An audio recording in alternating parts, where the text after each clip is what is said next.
wabarakatuh. Saya Asyif Rayendra Aisyah, NPM 1901030009,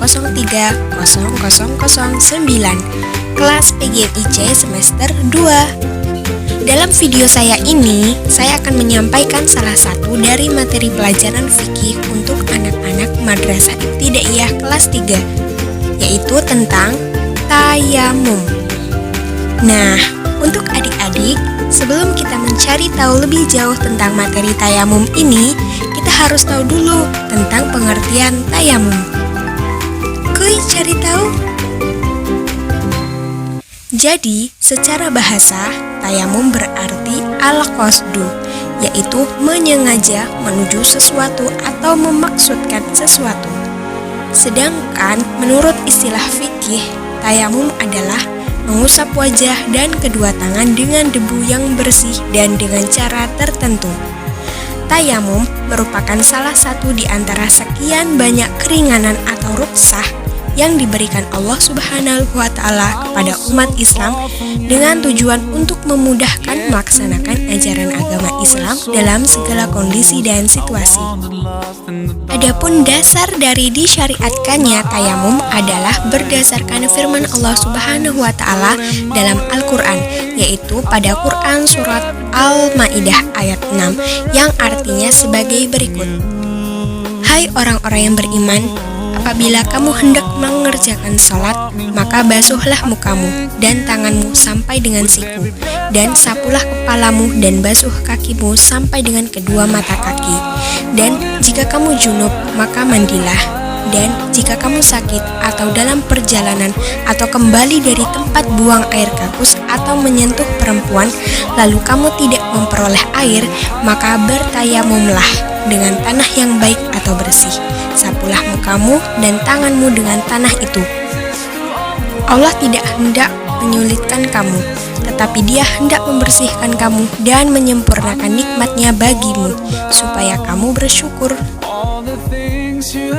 Lalu, apa saja sih sebab-sebab diperbolehkannya melakukan tayamum? Sebab yang pertama yaitu ketika kita sedang dalam perjalanan jauh dan jumlah air tidak mencukupi. Kedua yaitu ketika tidak ditemukannya air sama sekali. Ketiga yaitu ketika air berada di tempat yang jauh dan membutuhkan waktu yang lama bagi kita untuk mengambilnya atau hingga waktu sholat habis. Keempat yaitu ketika sumber air berada di tempat yang terdapat mara bahaya.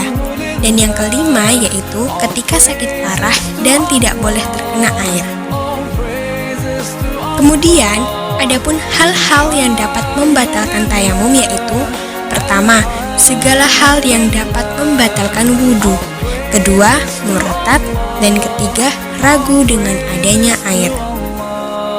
Sekarang, sama-sama kita pelajari tata cara tayamum yuk, supaya kita paham dengan materi ini dan dapat mempraktekannya ketika kita dalam keadaan yang diperbolehkan melakukan tayamum.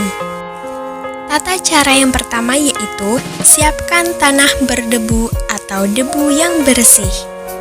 Kedua, dengan menghadap kiblat, ucapkan basmalah lalu letakkan kedua telapak tangan pada debu dengan posisi jari-jari tangan dirapatkan.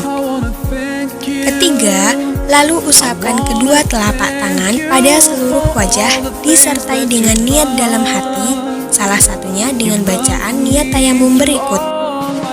Nawaitu tayammuma li istibahati sholati fardhalillahi ta'ala. Artinya, aku niat melakukan tayamum agar dapat mengerjakan sholat fardu karena Allah Ta'ala. Yang keempat, letakkan kembali telapak tangan pada debu. Kali ini jari-jari direnggangkan serta cincin yang ada pada jari atau jika ada dilepaskan sementara. Kelima, kemudian tempelkan telapak tangan kiri pada punggung tangan kanan sehingga ujung-ujung jari dari salah satu tangan tidak melebihi ujung jari telunjuk dari tangan yang lain. Keenam, dari situ usapkan telapak tangan kiri ke punggung lengan kanan sampai ke bagian siku. Lalu balikkan telapak tangan kiri tersebut ke bagian dalam lengan kanan. Kemudian usapkan hingga ke bagian pergelangan. Ketujuh, sekarang usapkan bagian dalam jempol kiri ke bagian punggung jempol kanan. Selanjutnya, lakukan hal yang sama pada tangan kiri. Kedelapan, yang terakhir, pertemukan kedua telapak tangan dan usap-usapkan di antara jari-jarinya. Nah, setelah tayamum, membaca doa. Doanya seperti doa setelah wudu. Doanya yaitu Asyhadu an la ilaha illallah wahdahu la syarikalah wa asyhadu anna Muhammadu abduhu wa rasuluh. Allahumma ja'alni minat tawwabina waj'alni minal mutatahhirin waj'alni min ibadikas sholihin. Artinya, aku bersaksi tiada Tuhan melainkan Allah dan tidak ada yang menyekutukan baginya, dan aku bersaksi bahwa Nabi Muhammad adalah hambanya dan utusannya.